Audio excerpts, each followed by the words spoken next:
Hello everyone. We are going to discuss about peptic ulcer disease.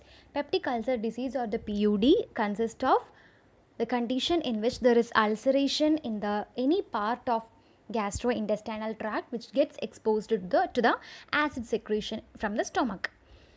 So before going to the disease condition, we must know what are the parts of the stomach. So stomach is located in the upper part of the abdomen and it has got 7 sections, that is cardia, fundus, body, pylorus, antrum, lesser curvature and the greater curvature, and it has got 4 layers, mucosa, submucosa, muscular layer and the serosa.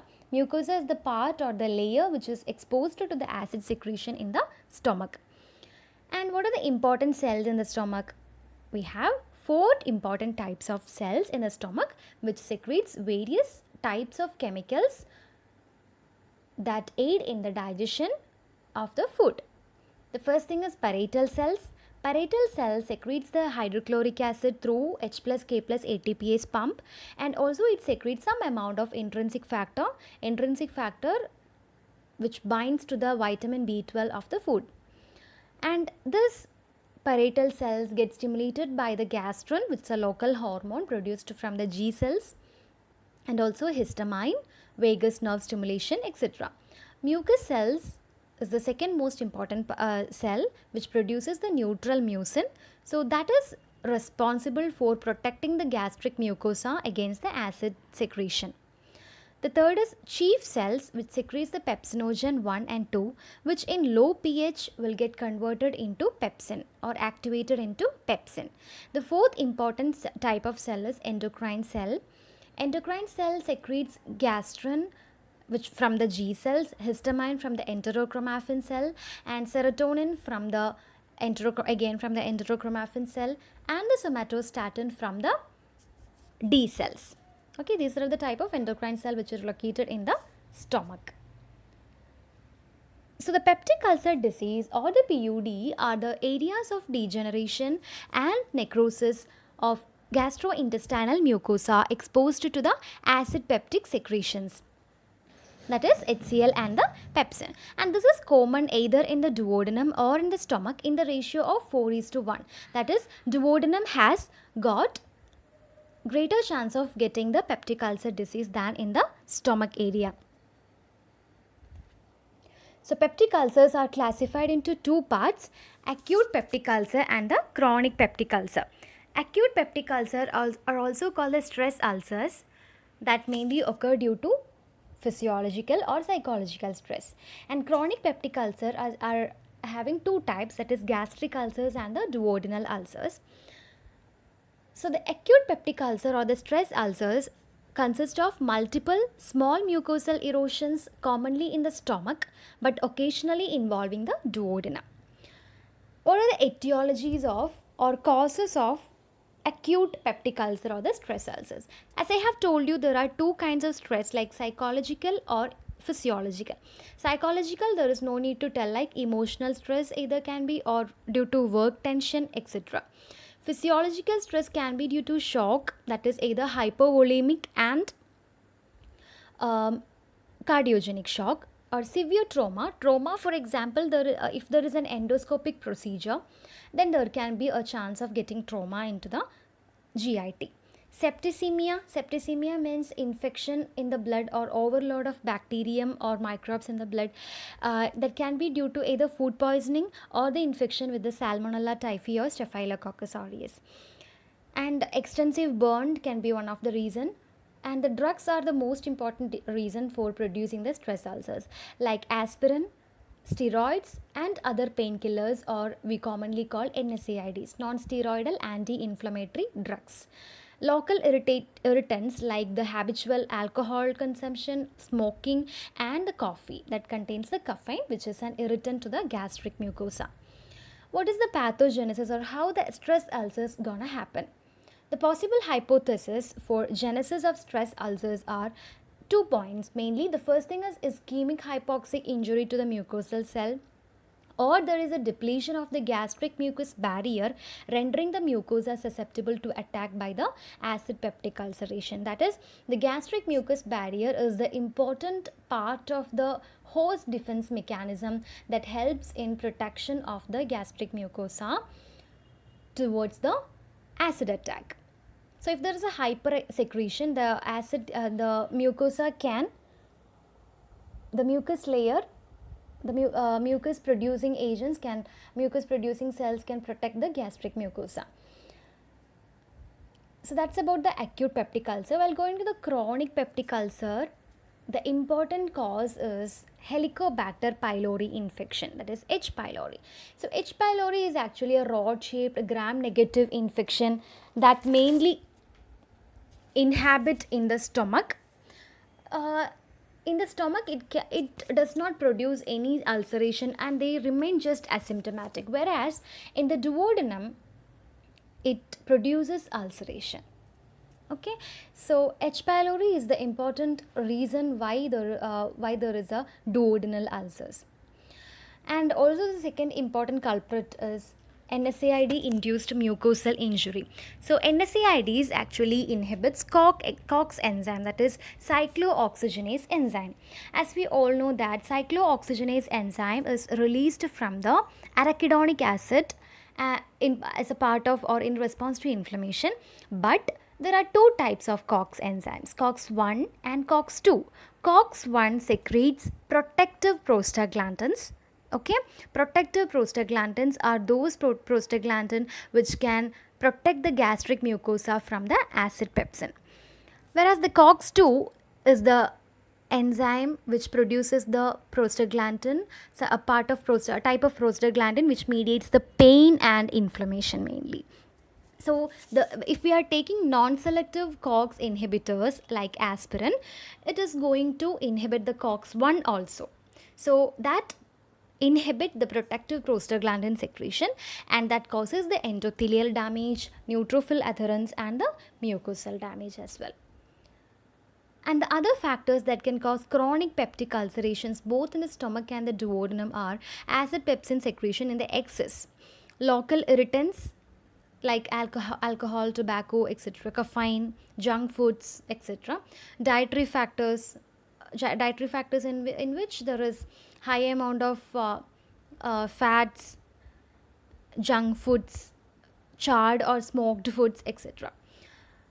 Psychological and also in dietary factors, I missed to say one thing, that beverages, carbonated drinks. Okay, psychological factors and genetic factors, hormonal factors, medical conditions like pancreatitis, cirrhosis and bile reflux, and these reasons can either cause duodenal ulcer, the pancreatitis, tobacco, cirrhosis, like that. These factors that mainly cause the duodenal ulcer rather than the gastric ulcers. So how the duodenal ulcer occur? Duodenal ulcer mainly occur due to n number of factors. There are four important factors, that is increased vagal nerve stimulation or increased number of parietal cells, or there is a psychosomatic stimuli, or there is a high gastrin level. Psychosomatic stimuli means it's like a when you eat a food you think that it is going to it is going to distend the stomach. That is, it is going to disturb your stomach.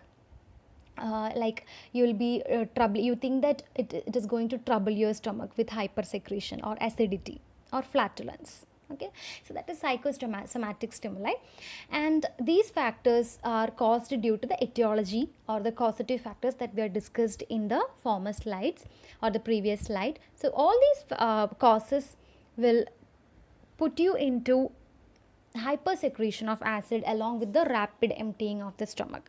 So rapid emptying of the stomach means the stomach is getting, that is, the food is fastly moving to the duodenum, and thus the stomach now is facing or exposing to the acid secretion, and that causes the duodenal ulcer. Okay, so H. pylori induced gastritis, this occur in most of the duodenal ulcer. or this is the cause for all the ulcers, like most of the ulcers in the duodenal ulcers, in the patient with duodenal ulcers, and about 70 to 80% in the gastric ulcers too. So how this H. pylori induced gastritis occur means, the H. pylori, as we told you, it's a gram negative rod, and that actually synthesize or secrete so much of enzymes like urease, protease, lipase, etc. So this urease is very important virulence factor. Urease will produce the ammonia by cleaving the urea. Okay, so it cleaves down the urea with the help of a urease enzyme into ammonia. So this ammonia is going to neutralize the acid in the intestine or the stomach, and which allows the organism to live in the stomach. So we have a triple therapy for that, that is called the combination of omeprazole, clarithromycin and amoxicillin. And other virulence factor for causing the diseases, as I told you, it has got protease, mucinase, phospholipase and all, and also it secretes some exotoxins like cytotoxin associated gene protein, that is CAG-A, and vacuolating cytotoxin like VAG-A. So these two things will together release cytokines, and that cause the inflammatory reactions. Now, the gastric ulcer, going to the gastric ulcer, due to decreased mucosal defense, that is, the gastric ulcer mainly caused by the imbalance between the hostility factors and the protective factors. Hostility factors are against the stomach. Protective factors are which protects the stomach against the damaging factors. So if there is a decreased mucosal defense or protective factor and increased damaging forces or hostility factors, that can put you to develop gastric ulcer. So hostility factors are like H. pylori, gastric acid, pepsin, NSAIDs and all, and also bile reflux. Protective factors are bicarbonate, prostaglandin, mucus production, blood flow to mucus, etc.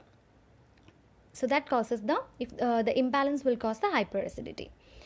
Now, going to the features or the main difference between the duodenal and the gastric ulcer.